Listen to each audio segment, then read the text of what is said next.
Yeah. What's going on, everybody? Appreciate you for tuning in to On the Ball podcast. We appreciate you for coming through.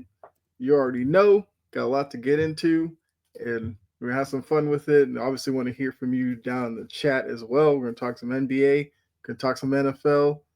As you see from the title, we have no more winless teams, so we'll have to touch on that. It's something we talked about the past couple of weeks, but they finally got it done. So talk about the Jets there. But and then NBA first week observations. It's been interesting around the league to say the least. You already see the Celtics are winless, but hey, it's okay. I am actually okay with that. Embrace the Yeah, tank. hey, I mean it is what it is at this point. But right next to me, you guys already know, not guarding the two, he's guarding the three. Brett, how are you doing tonight? I'm doing great. I'm here to talk some football, basketball. I'm going to talk some wrestling later. I'm really excited for today. It's going to be a great day. Yeah, absolutely.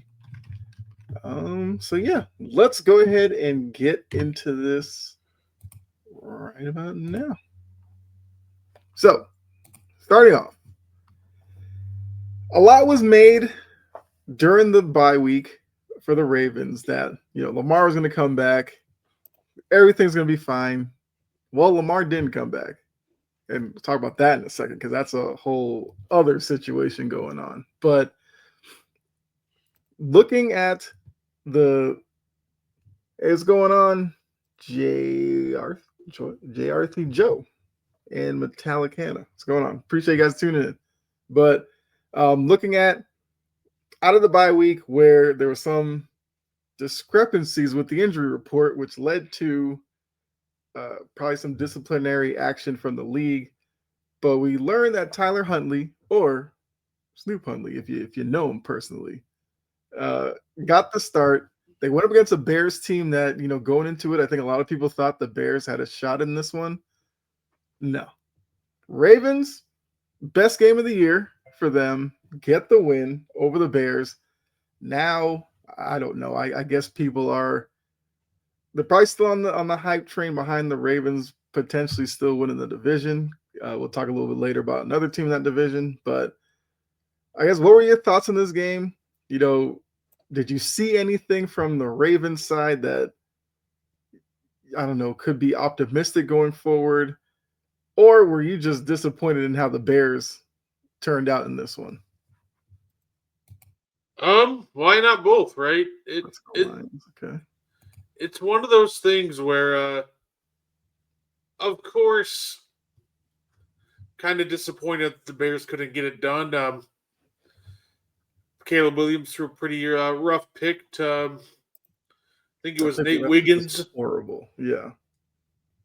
That being said, you got to be upbeat now if you're the Falcons. I mean, not the Falcons. If you're the Ravens, right? This Hey, is a Joey. situation now where we are talking that they could very well be getting back into this race. Steelers are looking mortal. We have the potential return of Lamar Jackson looming. Like Mm-hmm. they're one hot streak away from being right back into this divisional race. So you feel if you're a Ravens fan, you have to feel good about the win because this could very well be the game to get you back on track. The fact that Snoop Huntley, wasn't on the team at the beginning of the year is just surprising to me. And yeah, like I said, if you're a Ravens fan, you got to be happy about that. Okay. Now, Joey said more disappointed in the Bears, and I think I agree with that. It seemed like the Bears had some momentum going into this one. And if you look at it, like Caleb Williams numbers wise, 285 yards, like not terrible. That's actually a pretty good day. The completion percentage wasn't terrible.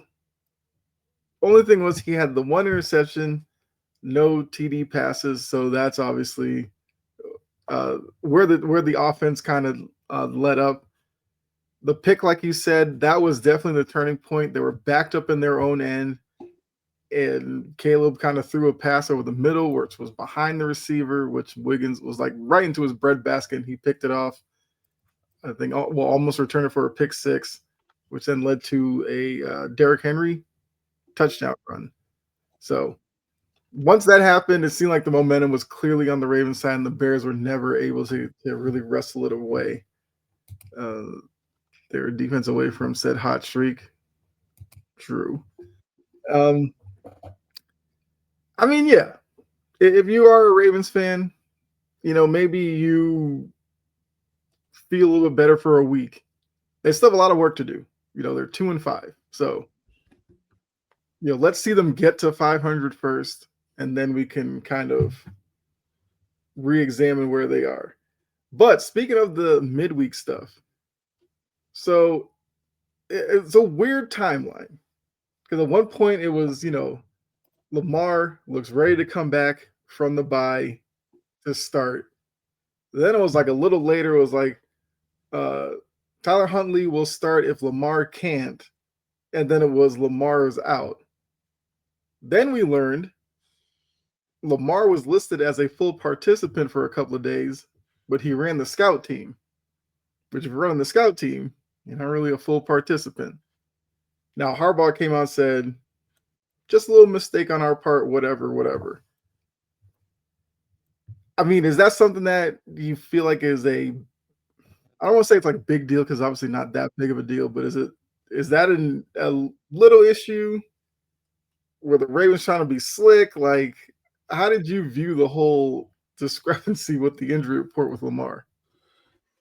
They tried to get cute and got caught. I don't think it was just, oops, it was an accident. Nothing about that was an accident. They tried to be slick and they got caught. It's really that simple. Like, you don't just make a mistake like that with the injury report. Mm-hmm. So I'm not buying what he's selling there. I just think he flat out tried to, gain an edge by making him think Lamar was going to play and got caught. Mm-hmm. Yeah, I mean, I kind of feel the same way. Like they'll get something. I'm trying to think of like the last time something like this happened, but the league will do something, and I guess they should. We talked about the gambling aspect and everything last week. Obviously, the injury report plays into that and everything. So, Harbaugh's been coaching too long for it to be a mistake. I definitely agree. Harbaugh's been around the block. He knows the process. Yeah, I completely agree. No, they're just they tried to get slick. You got caught. It is what it is. Mm-hmm. I give him an A+ effort though. 10 out of 10. Great job, Jim. Right. Okay. Let's take a look at. Well, I don't think there's anything else in this game that I really need to talk about. Let's go to the next one. Talk about it every week. Is this the week the Jets get a win? And for the first time all year, we can say it was.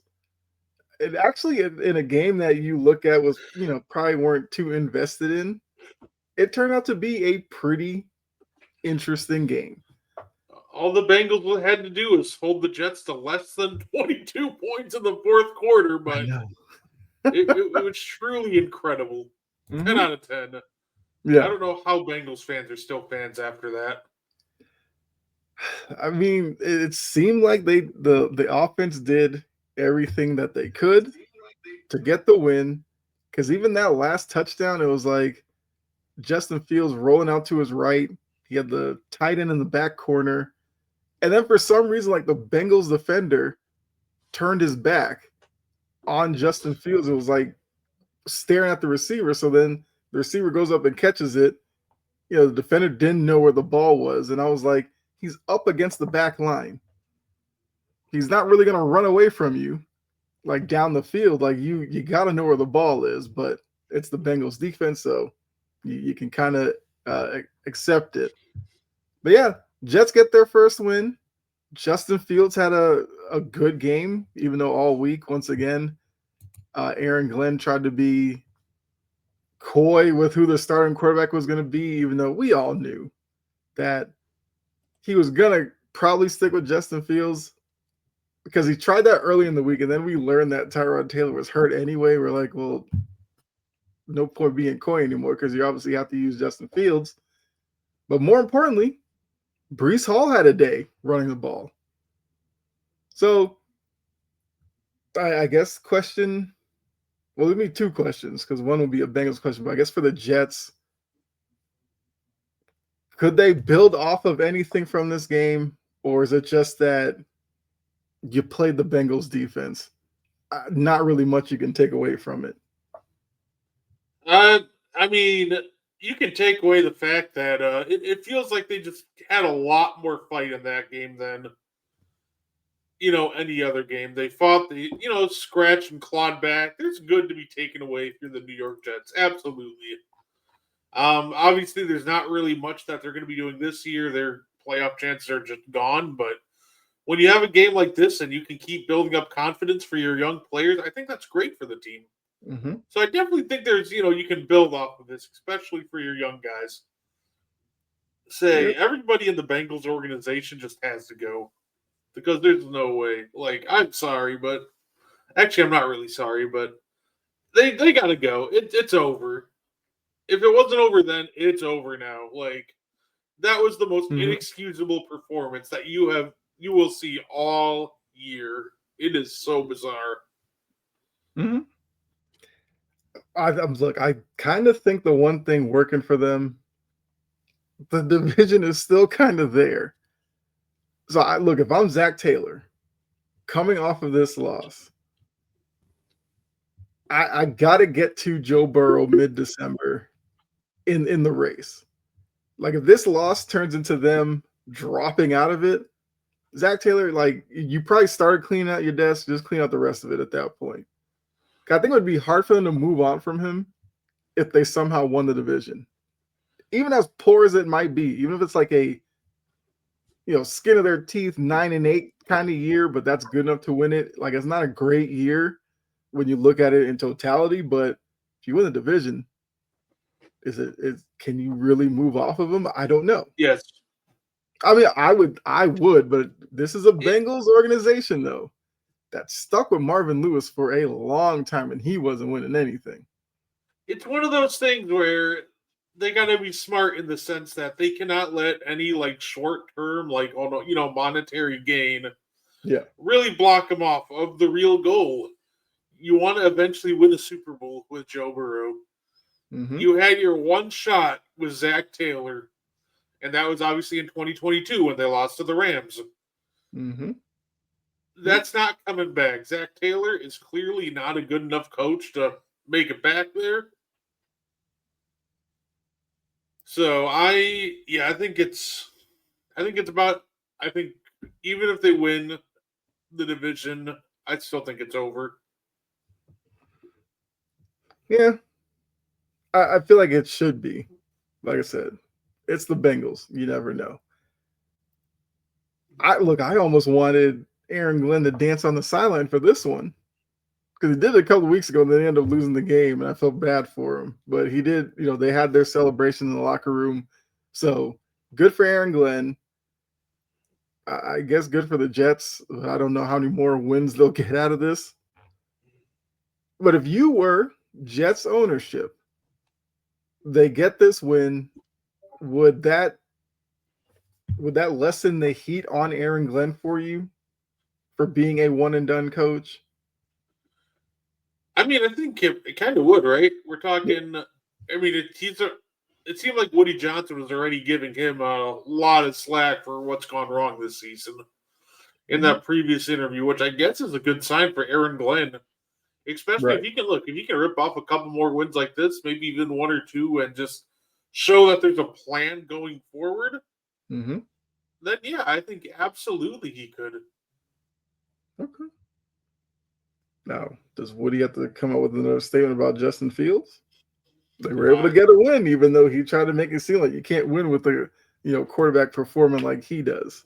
I feel like he's not going to, but that dynamic between those two is kind of fascinating because Justin Fields goes out there and performs well, knowing full well that the owner doesn't think you're good enough.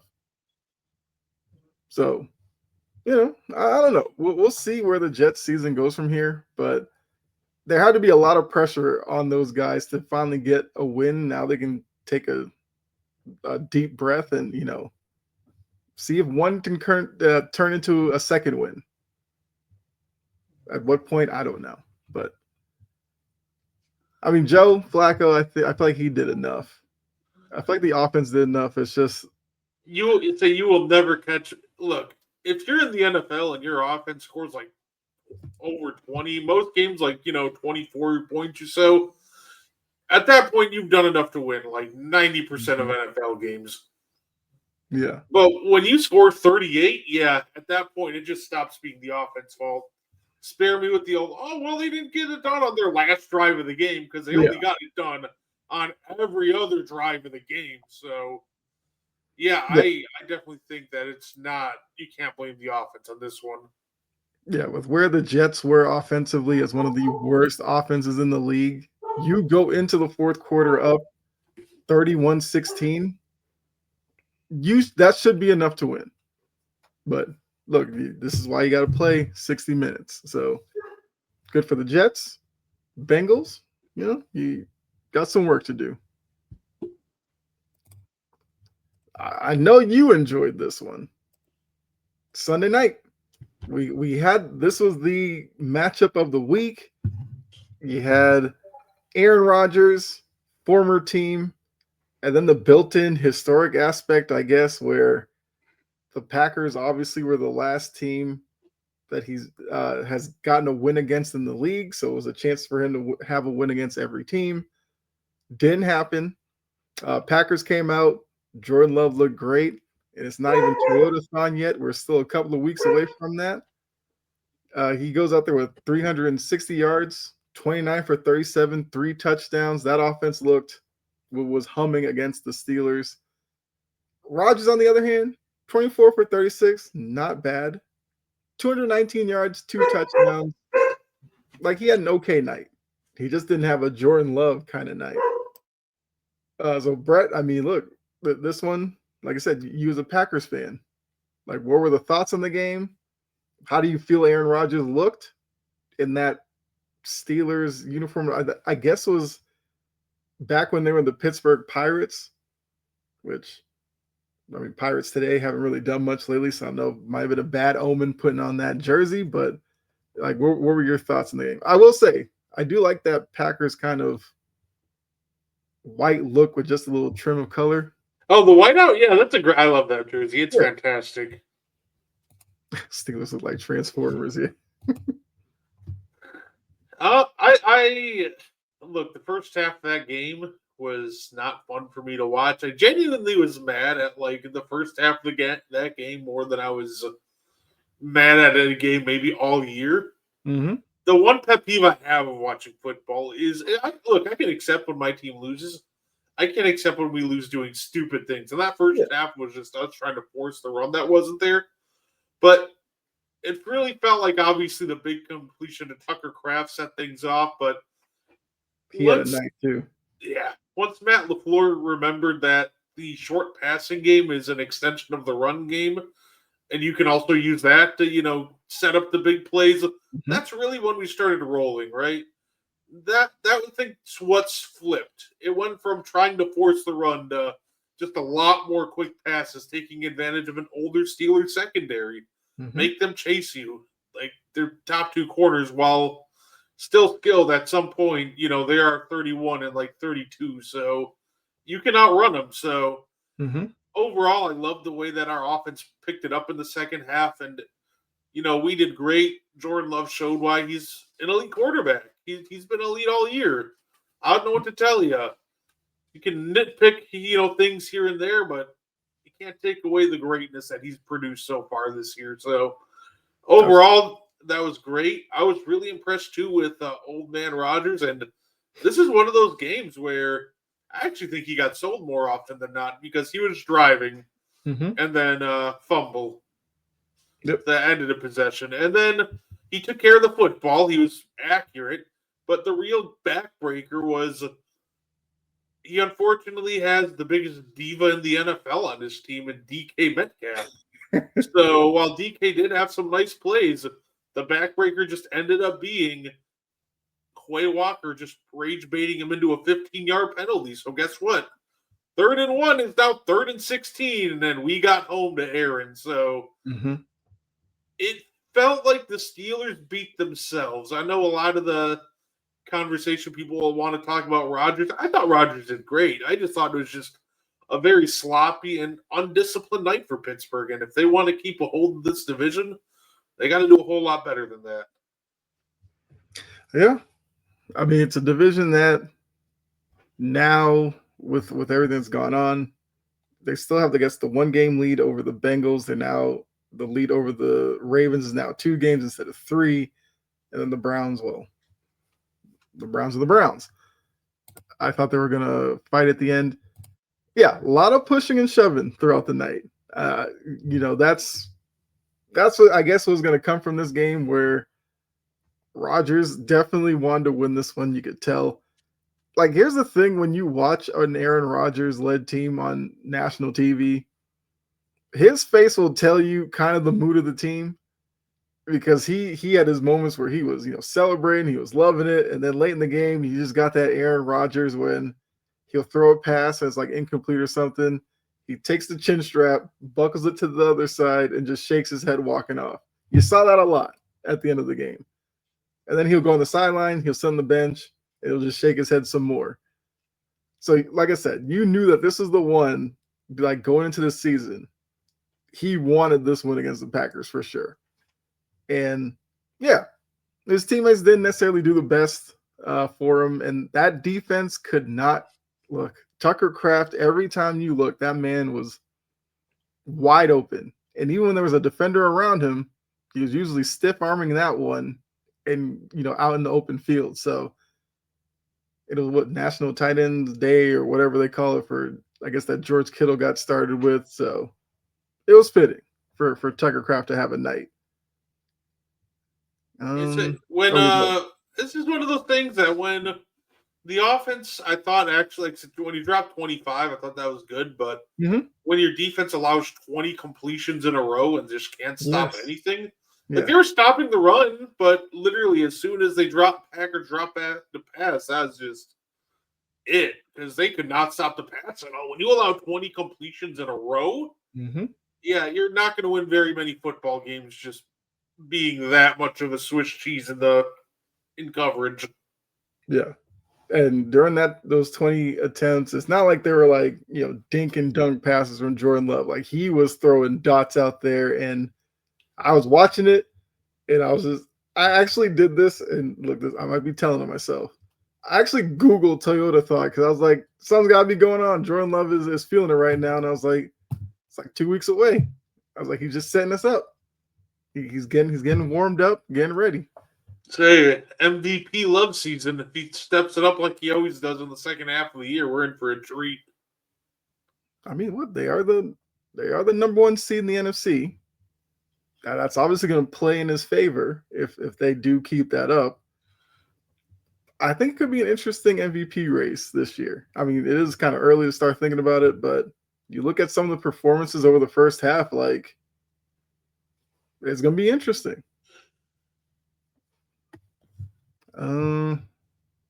I didn't realize once I picked this picture, like, this was when the one, like, the ref got trampled over when they were pushing and shoving. So kind of did him dirty, but it was fitting for the night, because it was like every stoppage was like, you heard the announcers like, oh, we got some pushing and shoving off to the side there. It was like, yeah, that's kind of what it was all night. All right. I'm getting the picks. So this was last week, because we were waiting for the Monday night games to finish out the week. You ended up going 3-3. So those Monday night games saved your week, because it was rough when we looked at it last week. Like we said, we talked about Steelers, Bengals last week and all that. So you are 12-16-1. I had a perfect week. Don't get used to that. I'm allowed 1 a year probably. So 17-11-1. And then these are our current picks. We're still waiting on the Monday night game as well. So we're both hoping for a Chiefs win to get 3-2 week. What's going on, Pavel? Let's go Jays. Yeah. Game 1. Okay. Game 2 was a little rough, but it's the World Series. You don't want to see a sweep. I'm definitely rooting for the Jays. They're in my division. But let's see. All right, so Thursday night, we both had Vikings plus 3.5. We clearly missed the boat on that one. The Chargers were much better on that night. We did learn Carson Wentz out for the year with a shoulder injury that does need surgery on it. So I guess we'll get JJ McCarthy back this week. If not, I guess they got to go to Brosmer. Was it the rookie from University of Minnesota, I think? Like I said, we both had Packers minus 3.5 against the Steelers. Played out perfectly. Lock of the week, you had the Patriots minus 7. Wentz makes me wince. Yes. I mean, he was wincing that whole night too. I had the Bucks minus 5.5. We both missed on our underdog because you had the Bears plus 6.5. We just talked about that game earlier. I had the Cowboys plus 3 against the Broncos, and the Cowboys let that Broncos offense just run up and down the field on them. So let's see. Well, actually, we can talk about your pick of the Patriots minus 7, which would have been my pick if you didn't take it, but saw that game. Obviously, as a Patriots fan, was well invested. So I think the first question you obviously have to ask, is it time to go to Shedeur for the Browns? If he's ready. It's not just the answer. Like, everybody wants a decisive yes or no, but the reality is the answer is if Shedeur is ready. Like, it's not, is he better than Dylan Gabriel right now? Is, like, the reality is, the question is, if he's ready to go, then yes, they should give him a shot at this point. Say, Gabriel impressed in this first start, I thought, but he's kind of fallen off since then. So, if he's ready to go, yeah, give him a shot. If he's not ready to go, throw Gabriel out there another week. So I know he was on the injury report, so yeah, I wouldn't rush him back from an injury or anything to, get him a start. But yeah, he should get his chance when the time presents itself if he's ready. Yeah, because I was about to ask, like, is Gabriel a starting level quarterback? But you just talk about him falling off after the first week. So I'm assuming you're going to say, looking at him right now, he probably shouldn't be a starter in this league. But it is the Browns situation. It's either him, Zappy, or Shedeur kind of at this point. He strikes me as like I think he can be in the league a long time, but he strikes me as more like he's a backup. He's a spot starter. He's somebody that's a really good locker room presence. Yeah. He's not somebody that, I'm holding, moving heaven and earth to make sure he's my franchise quarterback. But I think he can be in the league a long time. I just don't think you want him to be your franchise quarterback. Yeah. But I agree with that. I kind of wish Control was in the chat because I know he's been talking about this for weeks. Travion Henderson finally got an opportunity. Even though he actually didn't play a lot of snaps, he played like 14, but he got, I believe, 10 carries or so, 77, 78 yards, showed some explosiveness. Even though I've seen the whole Patriots season, and a lot of times Henderson was like running into the back of linemen who were pulling or whatever and was kind of hurting himself. Against the Browns, he was able to get into open space and found lanes and all that. So I feel like his production and his cooperation will start going up from here, which I'm fine with. Then on the other side, the other Ohio State quarterback, Quinshon Judkins, struggled against the Patriots defense. I guess one last follow-up question before go to another game. Drake May. You know Drake May is my guy. Is he a top 10 quarterback, top 5 quarterback? Where would you put him? Ooh, let's see. I think he's absolutely been a top 10 quarterback, right? Mm-hmm. I think he's in that conversation where he's top 10 for sure, and he makes the discussions like faintly for a top 5 quarterback. I don't think he's there yet, but he's definitely on his way. If you want to argue he's a top 5 quarterback this year, I'll listen to it. Well, yeah, I probably should have said So that. I meant like no, no, obviously I know with what you this win. meant. Yeah, yeah, That's kind of where I'm at with him. If you want to yeah. see the top five quarterback, I'll listen to it gladly because the argument's there. So I think he's in the conversation, which is great for the Patriots. Are they the favorite to win the AFC East? Probably still Buffalo, but I mean, I picked Buffalo before the year. So. I would still say it's Buffalo. They're just more battle tested. At the end of the day, they do have Josh Allen, which helps a lot. Mm-hmm. But I think the Patriots will be right in the mix. So it'll be a fun stretch here. I mean, look, it'll probably come down to that rematch between the two teams later in the year up in Foxborough. Yeah, Cowboys, Broncos. I don't know what to make of either team because I only went with the Cowboys +3 because I've seen like the Broncos offense struggle except for that fourth quarter against the Giants. So I was wondering if which offense was going to show up and if they struggled, I felt like that'd be enough for that Cowboys team who they're not a player away on defense from being good or something. 'Cause I guess people are asking him if he's going to be active at the trade deadline for probably like a pass rusher or something. So I guess that was his way of saying probably not, because there's been a lot of rumors. Max Crosby, which I don't see, but whatever. So, like I said, I don't know how to really pinpoint who the Cowboys are because offensively they look really good. Defensively, they're not. And maybe the fact that they're 3-4-1, they're probably going to be like a 500 team anyway. And then if the Broncos play like they did against the Cowboys, are they not one of the top teams in the AFC? I can tell you who the Cowboys are. They're a weird team, but they're like a very average team, right? Yeah. It's so funny because their offense is elite. I love their offense. I think Dak Prescott has been playing, and people might call me crazy for this, but the way he's been playing at times, he's been playing at an MVP level. Mm-hmm. Like he's been an absurd talent this year. Their defense, though, like it's the most mind-boggling, like conservative defense you'll ever see. Like you're in a situation where you only want to rush four, Matt Eberflus will rush five. You need extra pressure and rush for like six, Matt Eberflus will rush four. Mm-hmm. Like it's just way too conservative of a defense. So it's like perfectly average. It's a situation once again where this team should be better than it is because their offense looks great, Mm-hmm. but the reality is the defense can't stop a nosebleed. Look, I know the Broncos were, talked about as, being this team that's going to win the division, talked very highly about. That Mm-hmm. is not an offense that should be dropping 40 bombs on you.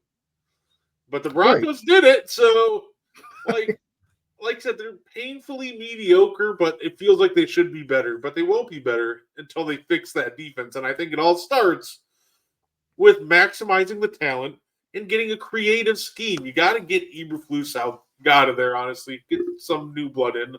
Mm-hmm. Yeah. Yeah, that was probably the biggest shock that the Broncos dropped 44. Because I agree with you. I was not expecting that.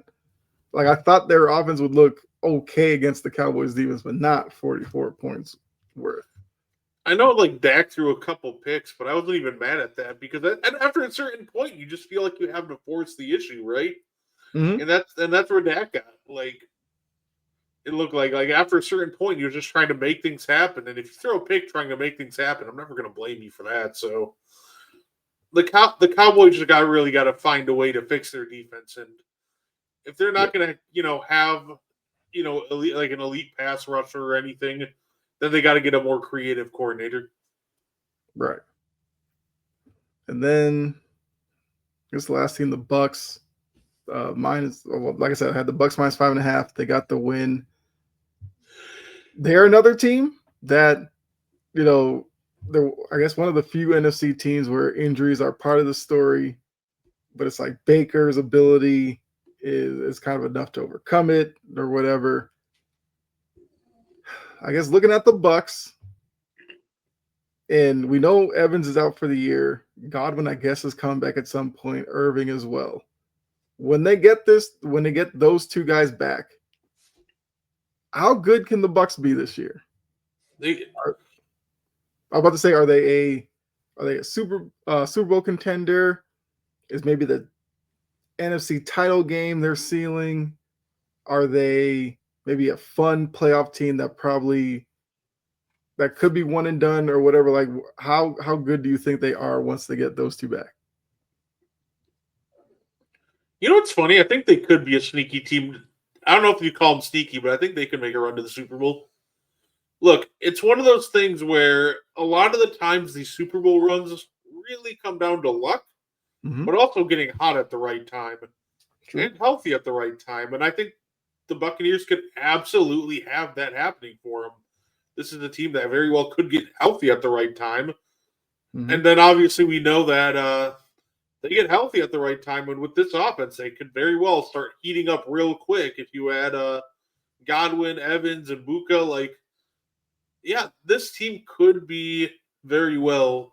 It wouldn't surprise me if they ended up in the Super Bowl just on the back of how good they are fully healthy, which we haven't seen quite yet from them. Right. All right. Try to see if there's anything else. Oh, okay. So this is a question I saw on ESPN on First Take, which sometimes they come with some good ones and sometimes it's off the wall stuff. But only because we did talk about the Packers earlier, and because they are the number one seed, the question came up: bigger threat to the Packers. They were just kind of playing it out that if the Packers went in as the number one seed, they'd obviously be probably the favorite to come out of the NFC. But they said, I think it was the Eagles. Was it Eagles or Bucks as the bigger threat? Or I guess somebody else. Eagles, Bucks, or somebody else. I'm going to stick with the Eagles. At the end of the day, when we're talking about the Eagles, this is a team that's done it before. They're experienced, and if they get healthy, they can also get hot at the right time. So I think the Buccaneers can be a team to watch. I also think the Eagles, at the end of the day, are still the team to beat. You know, the old saying, to be the champ, you got to beat the champ. So I'm still going to pick the Eagles to be the team to beat in the NFC. Okay. All right, so those were last week's picks, which, like I said, both of us are rooting for Chiefs minus 10.5 against the Commanders team with no Daniels, so it should be in the bag. Let's get to week 9. Starting off, teams on a bye. Did this last week because there were 6 teams on a bye. Got 4 this week. So if you do fantasy football, check your lineups. The Browns, I don't know how many players you have from the Browns, but the Browns, the Eagles are on a bye, the Bucks, and the Jets. Just look at that. The Jets finally get a win. They got to go on a bye now. Can't even keep the hot streak going. Exactly. So Thursday night, we'll start there. Okay, so if you're new to the show, we pick the primetime games, then we each give our favorite that we like and an underdog that we like to cover. So Thursday night, we have the Ravens coming off of the win against the Bears. We talked about earlier. A lot of people looking for them to now go on a run. But they're facing a Dolphins team that, look, Tua had an eye issue. You talk about you can't see over the line, and then they go to Atlanta and put up a 30 spot on the Falcons. The Ravens are a 7.5-point favorite on the road in Miami. How do you see it playing out? So if you asked me like before last Sunday, I would have just picked the Ravens to cover, but the Dolphins just look very impressive against the Falcons. Mm-hmm. You know what? I'll take the Dolphins. Okay. I'll take the Dolphins to at least cover. This is a game with a desperate Ravens team, but obviously this Dolphins team, I think they have enough fight left in them to at least keep it within a touchdown. I still think the Ravens win, but I'll pick the Dolphins to cover. Look, for Thursday night football, the matchup's intriguing. Only because I don't want to trust the Dolphins. but it's kind of the way this season's going. Falcons look great against the Bills. Turnaround looked like absolute garbage against the Dolphins in Atlanta. Ravens have had all their issues. They go against the Bears team that was coming in with some momentum and they get a win. And now they face off on a short week where we don't know, I guess, if Lamar's going to play. Because I do find it weird if he's running scout team going into going into the game yesterday. That now in a short week, is he going to take first team reps? I don't know. But Dolphins plus 7.5 does seem intriguing because you still have that secondary in Baltimore. And Tua was able to find Jalen Waddle against the Falcons, even though, like I said, he said a lot of times is he can't see him, so he's not going to throw blindly. He found Waddle. I might agree with you, but I really don't know. It's one of those things that no matter which way you go with it, I don't think I like it, but Right. You know what? I'll take the Ravens minus 7.5. I was kind of surprised the line was 7.5, to be honest with you, but I'll take them. I'll probably regret it, but whatever. Sunday Night Football. This is the matchup that would look a lot better if Jaden Daniels was active for the Commanders, but I feel like he's going to miss this game as well, I believe. But we have the Seahawks minus 3.5. Seahawks are having a really good season. Commanders, like we said, have some injuries that they're dealing with, although I think McLaurin is back tonight, I believe. So how do we see this one going? Are you going to take the Seahawks to cover, or do you think the Commanders could make the game a little bit more interesting?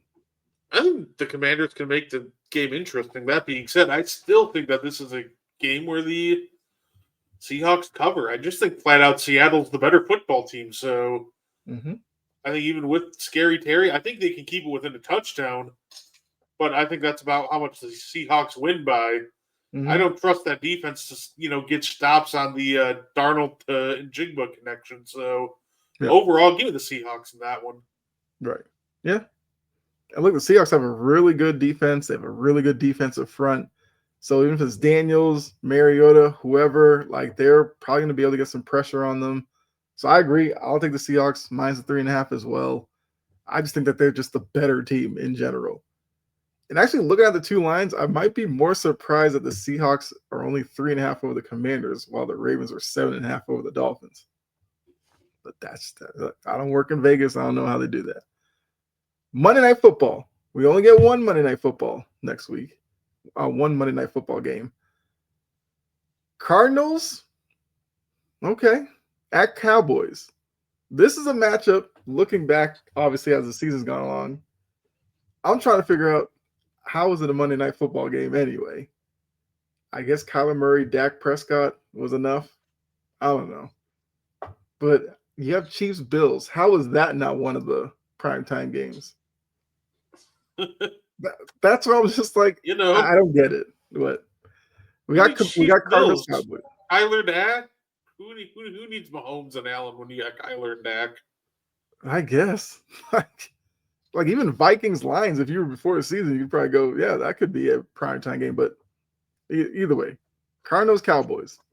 Is this an easy one? Cowboys cover the 3, or do you think the Cardinals cover?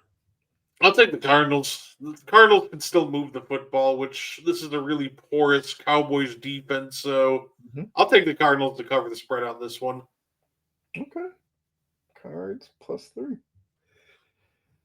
Let's see. I took the Cowboys last week. They burned me. Monday Night Football, though, down in Jerry World. I think I'm going to do it again. I think I'm going to fall for it. I think I'll take the Cowboys minus 3. I think at a worst case, maybe it's a shootout, but maybe it's a game that the Cowboys win by like 7, 8 or something. Maybe the Cardinals are driving to tie it, and they somehow come up short. So I'll take the Cowboys minus 3. I don't know if I'm confident in it, but I guess I don't know. I guess I trust the Cowboys a little more right now. All right, so now looking at the rest of the schedule.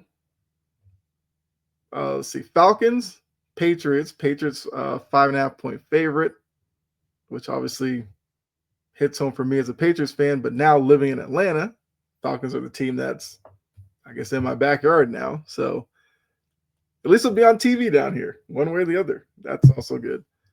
But I got the Bears 2.5 point favorite at the Bengals. Bengals coming off that tough loss to the Jets. Bears coming off the tough loss to the Ravens. That's an interesting matchup there.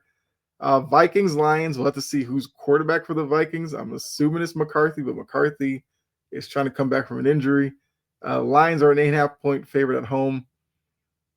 One of those double-digit lines that sometimes get scared from. Panthers coming off of a blowout against the Bills. Facing your Packers. The Packers are a 12.5 point favorite. Broncos are a 1.5 favorite going to Houston to face a Texans team that coming off of a win over the Niners. The Niners, 2.5 point favorite over the Giants, going up to New York. Speedy recovery to Cam Scatterbo. Saw the injury. Not a good one. Like, it's, dislocated ankle. You saw it on TV. It was gruesome. But Niners are a 2.5 point favorite on the road there. Colts, the 7-1 Colts. I can't believe I'm saying that 8 weeks in. Well, I guess 9th week now. Colts are a 3-point favorite over the Steelers on the road. The Chargers are a 10-point favorite on the road to Tennessee to face the Titans. The Jags are a 3-point favorite over the Raiders out in Vegas. The Saints heading out to LA to face the Rams. The Rams, largest line of the week, 13.5 point favorite over the Saints. And then, as I said, the game that probably should be Monday night, Chiefs are a 1.5 favorite over the Bills going up to Orchard Park. So which game are you taking for your favorite pick? Bryce coming out this week? Hmm? Is Bryce coming out this next week, do you think? I feel like the indications are that Bryce is out again. Let me double check that.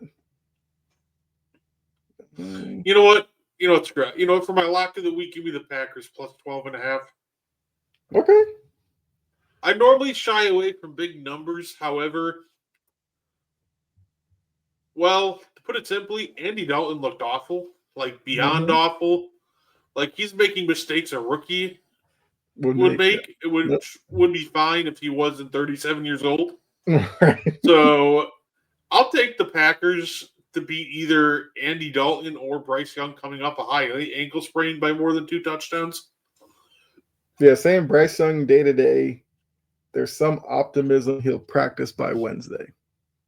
Like, the Panthers had momentum until Andy Dalton took that sack and then forced them to do like one of those fire field goals that got missed. That seemed to flip the game, but the fact he had the time to throw that ball away, and he literally had time to pump fake, and then he just takes a sack instead of throwing that thing out of the back of the end zone. So overall, it just has to be, to me, Packers get this done by 2 touchdowns at least. Okay. Guess the favorite for me. Do I want to do it? My other team was going to be your Patriots, ironically. It is the Falcons going on the road. Can't trust them. With Kirk Cousins at quarterback. Kirk Cousins, yeah. I think I got to do it. Patriots they are on a run right now. I think that environment, yeah. I'll take the minus 5.5. I mean, it's the better team. Even if Penix was starting, like, I just think the run that the Patriots are on now with that defense that can get pressure on quarterbacks, their ability to stop the run, which will obviously be tested with Bijan Robinson, but the Dolphins just came off a game where they held Bijan in check. Like, yeah, give me the Patriots. All right, who's your underdog you think covers this week?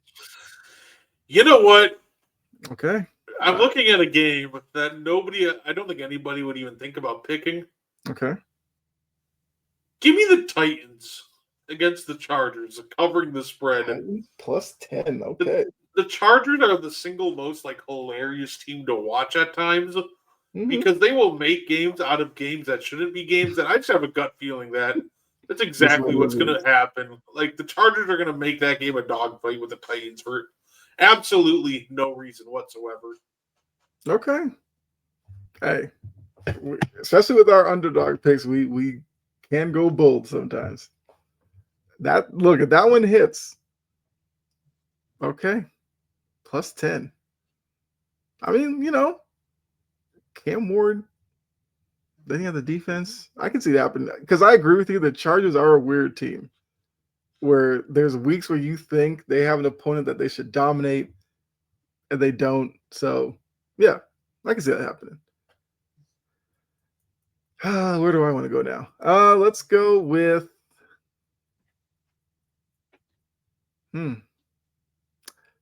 Broncos Texans. Interesting. Both of those defenses, but the line is only 1.5. So I'd have to basically say the Texans are going to beat the Broncos. No, I might do it. I might take the Texans plus 1.5. No. But then the Texans' old line against that Broncos. That's the part that's giving me like hesitation. Like I don't know who's blocking Nick Benito on that line. Mm-hmm.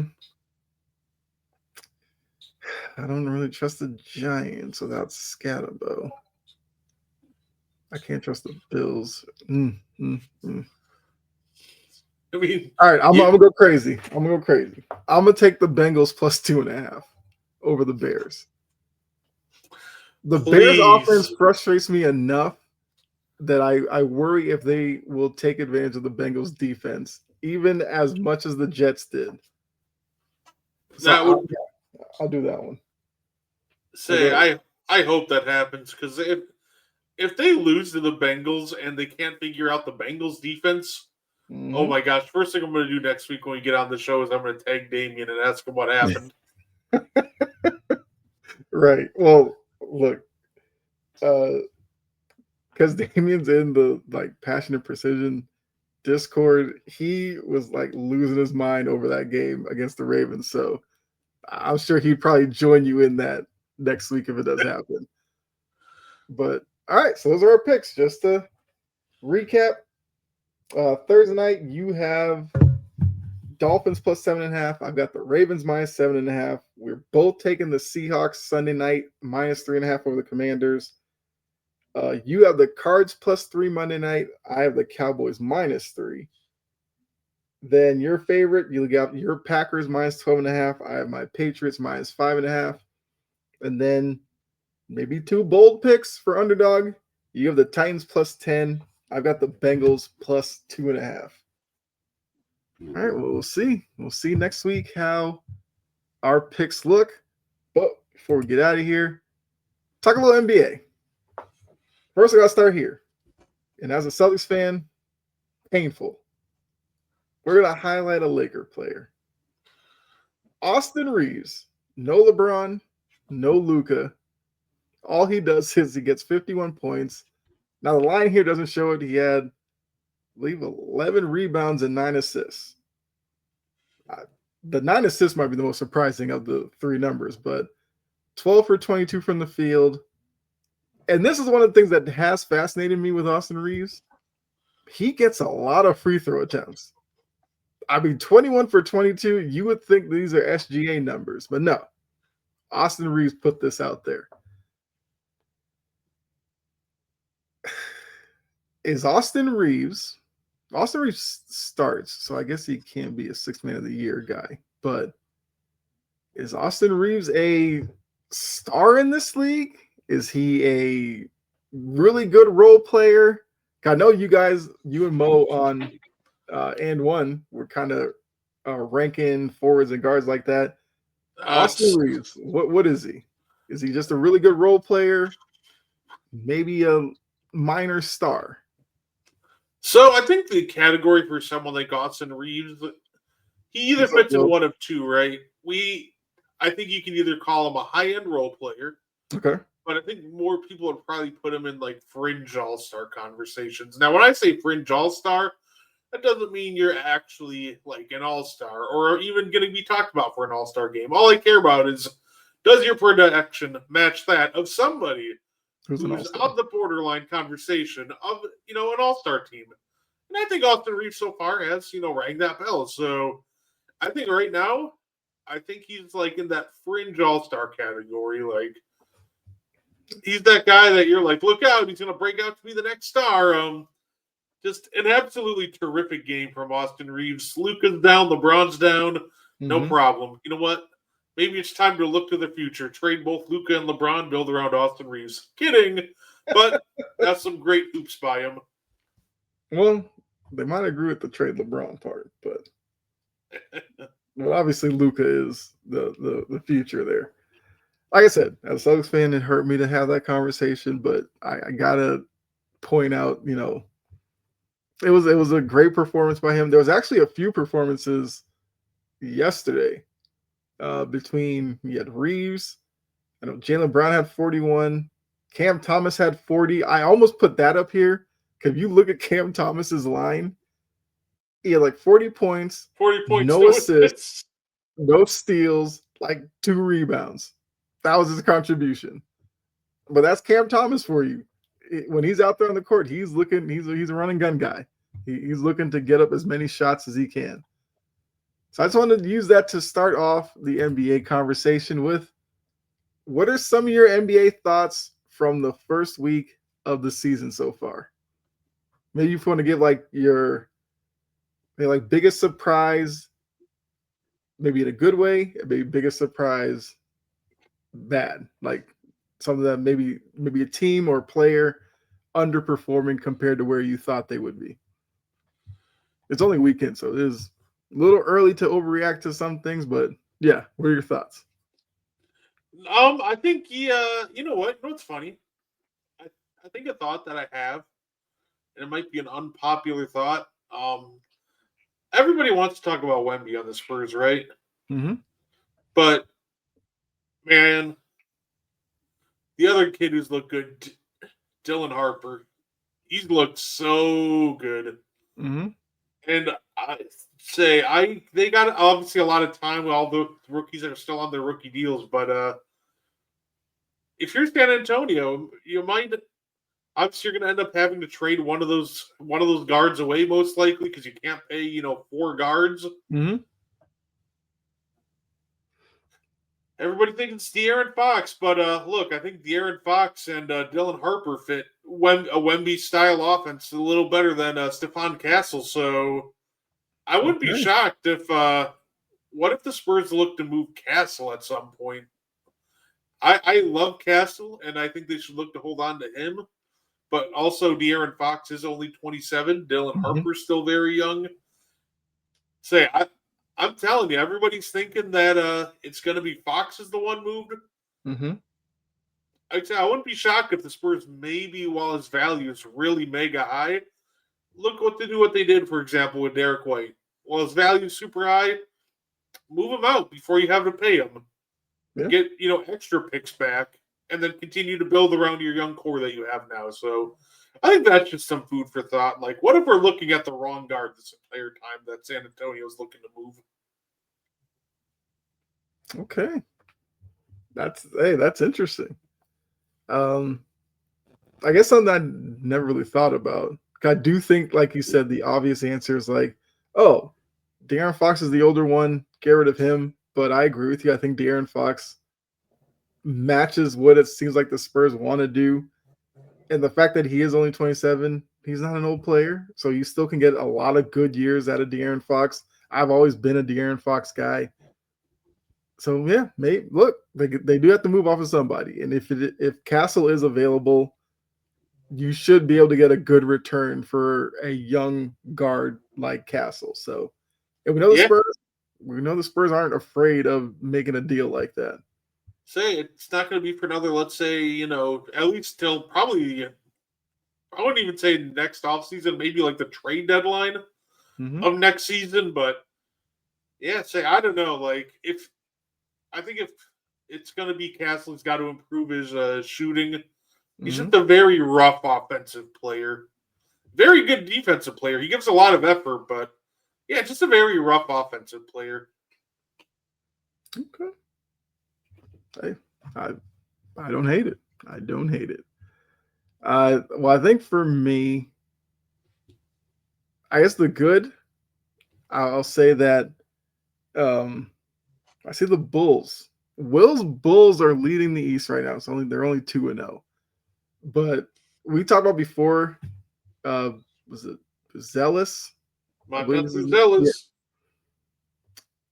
He's a fun guy to watch, and obviously, I'm not expecting the Bulls to be the number one seed in the East. Like that's, please, I'm not crazy, but if you catch them on TV, at least you get to watch Buzelis, who you know is a budding star. I feel like the kind of overwhelming thing is last season a lot of the narratives were what's the league gonna do when KD, LeBron, and Steph leave. I just feel like if you pay attention, there's a lot of young talent in the league right now that they should be fine going forward. Like it's not that big of a deal. And you look around to a lot of these teams. I mean, you mentioned Harper, you mentioned Castle, you got Buzelis, you got guys like Jalen Johnson, like a lot of young talent that, oh, Edgecombe with the Sixers. Once again, Celtics fan, tough for me to say. He's looked great. They still have Maxi. Like, there's a lot of young stars that are out there that maybe it takes moving on from LeBron, KD, and them to actually, put a spotlight on some of these guys that aren't really being talked about a lot right now. See, So, shout out Trey Jones on the Bulls too. He's been balling. yeah, yeah, a lot of young guys out there. Nah, Who you you don't. got? You don't. No, go ahead. Nah, you thought you could get away from it. We got to talk about it, man. One more negative thought. Who Oh told no, Jalen Brown to get the Carlos Boozer? Like, no. come I mean, on. I was gonna say that. Well, okay. Can't do Here's that. the hilarious thing about that. I keep seeing the clip of like him in the 3 point, like the stance or whatever, like with the ball in his hands, trying to set up his move. OG gets too close. The head rubs across the jersey and leaves the black mark. And to be honest with you, I laugh at it every time I see it. And I don't know because as far as I knew, Jalen Brown had good hair. I've never known him to be like, thinning hair or balding. I have been in the barbershop where I've seen them bust out that spray and spraying on people, and I'm just like, okay. So I don't know what's going on, but it was funny. I guess on the court wise, they're winless, which they're 0-3. I don't care. I do like that they are committed because the whole offseason was play faster, play faster. They're actually committed to that. I was kind of skeptical that they would actually do it. Once again, it's only 3 games in. We'll see like January and February if they're still doing it or not. Oddly enough, this team kind of seems like a Joe Mazzulla type of team where nobody has big expectations for them. But I think once they kind of figure out rotations and, I think Mazzulla's trying to figure out which guys he can play with certain lineups and everything because he's trying to integrate a lot of guys because Sully's went through a lot of changes. Like he's trying to figure out who Minot is, even though I like his defensive presence. He's trying to figure out how many minutes he should give to Hugo Gonzalez, who's another guy who's really good defensively. Pritchard's role is different than last year. I think Pritchard's still kind of adjusting to it. Anthony Simons, I will say, has looked better than I thought. He offensively, he can score. He can fill it up. I know that, but his ability to create his own shot, I think, is something that I don't know. I don't know if he's necessarily going to be like gone at the end of the year when they can walk away from him because the contract would be up. I don't know if he's a guy that they might not try to sign for another couple of years. I don't know. But I can at least look at him and say offensively he's good and defensively he's trying. He moves his feet. He can stay in front of guys. That's good enough for me. And Jalen Brown coming off of 41 against Detroit. was a really good performance. I just think when you look at the start of their season, they started against the Sixers, and Maxey and Edgecombe had great nights. Embiid not so much, but Embiid did bounce back his second game with like 20. The Knicks, who a lot of people have as a team that's going to be contending to win the East, and then a Pistons team that you and I are both high on this year. So them being 0-3 doesn't surprise me at all. Like I'm watching people talk like, man, they really miss Jason Tatum. I'm like, you needed 3 games to know that? They were gonna miss Jason Tatum anyway. Isn't that going to be the one benefit of if, like, for example, the Celtics do just be genuinely end up being terrible this year? I feel like that's the one benefit because I feel like it sometimes takes a season like this for you to truly appreciate someone. Mm-hmm. And now I feel like that if the Celtics, do just go down and tank and they go like, 20-40, 20-62 or whatever, that'd be so great for Jason Tatum PR because then it could be like, see, Yeah. they do need me. Yeah. Which, I mean, obviously, I talk about Jason Tatum a lot, but I saw like a TikTok video and somebody was like, um, the past like 7, I guess MVPs have been international players. Who's going to be the next like American-born player to win an MVP? And I was like, I don't know. Well, Maybe it's Blake, Jason maybe. Tatum. I don't know, but I agree with you. I feel like for whatever reason, people didn't want to give Tatum his credit, but now with the way that the Celtics have started, they're like, yeah, Tatum's kind of that guy. It's like, well, obviously, but you guys didn't want to see it, so yeah. Yeah, I think I think they'll be okay, but like I don't know if they're gonna be 20-62, but let's say Tatum doesn't play a minute this year, maybe they're like a 35-38 kind of win team. I don't know. say I wouldn't let Tatum play a minute. Yeah, I feel like that whole thing was if they were kind of in it and he's ready to come back, he probably comes back because he's just that kind of like competitive guy. But if they're out of it, yeah, there's no point really doing it. Yeah, no. Except if you're Brad Stevens, even if he wants to come back, you're just like, nah, Right. that ain't I gonna think happen. I think Brad Stevens would love for him to sit out the year. All right, well, I guess we'll end on this. Off topic. He knows you're gonna love this. What's up, John? Star, Favre, Rodgers were all 27 when they won the Super Bowl, and Love turns 27 this year, which the broadcast highlighted a couple of times. They had the whole graphic and everything ready. To be honest with you, I didn't know that. And when they said it, I was like, that's kind of too weird not to pay attention to. And they're the number 1 seed in the NFC right now. The stars could be aligning, Brett. Might be planning a parade up in Green Bay. Yeah, it's one of those things where it does seem like the stars are aligning. We made that big trade for a defensive piece, like what happens before every Packers Super Bowl run, too. Obviously, before Favre won his, we traded for Reggie White. Before Rodgers won his, we traded for Charles Woodson. We just traded for Micah Parsons. So, but I think the biggest thing is, this team is a legit Super Bowl contender, and the biggest thing is the massive improvement of Jordan Love, but not just him. Guys like Tucker Kraft and Romeo Dobbs have made massive strides as well. So yeah, I do love that graphic, and he could continue the tradition this year of winning a Super Bowl at 27. So I'm definitely looking forward to the playoffs this year. Yeah, I mean, with my team doing as well as they are, it's kind of funny to actually be thinking about playoff football in New England. But I mean, we're only halfway through the season. We'll obviously be keeping up with it throughout the rest of the year, and we do have one more game left in the week.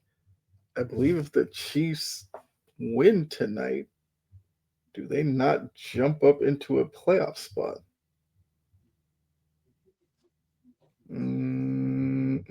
Yeah.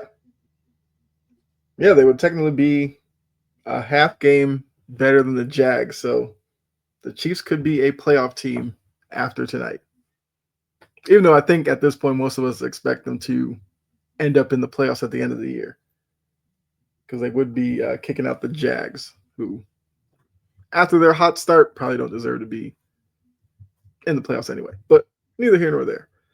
So yeah, we'll obviously keep up with the NFL. We'll keep up with the NBA. Can the Celtics win a game before we're back on here next week? I'm hoping they can, just to get off the schneid. But Brett, I guess anything want to let them know about coming up later tonight? Of course, yeah. Look, you have to check out the Meaty Boys podcast today. It's going to be a fun time. That'll be at 7:15 Central or 8:15 Eastern. It it's going to be awesome. We're having a couple of very special guests from Brew City Wrestling. Frankie DeFalco, he is the owner of Brew City Wrestling and the promoter. He's wrestled in WWF and WCW, wrestled a lot of very big names, had matches with guys like Andre the Giant, Hulk Hogan, Shawn Michaels. So, and then we're also bringing on the Brew City Wrestling Heritage Champion, Rose St. James. He's this young up and coming prospect, and it's going to be a great time. I'm super excited to and honored to be able to bring both of them on. All right. Yeah. So make sure you guys tune back in about 45 minutes or so for Meaty Boys. Get caught up on wrestling news. Brett said a big interview, or actually 2 big interviews lined up. So make sure you check that out. I mean, I'm back on the network Thursday, Sideline to Sideline, and then also Friday, Passion and Precision, which got to tune in for both. Sideline to Sideline, we get you ready for Thursday Night Football. Passion and Precision, we're just talking sports on there. A lot of laughs, ranting. It's all a good time. And Jory was in the chat earlier, so one of the co-hosts with Key as well. So yeah, a lot of fun there.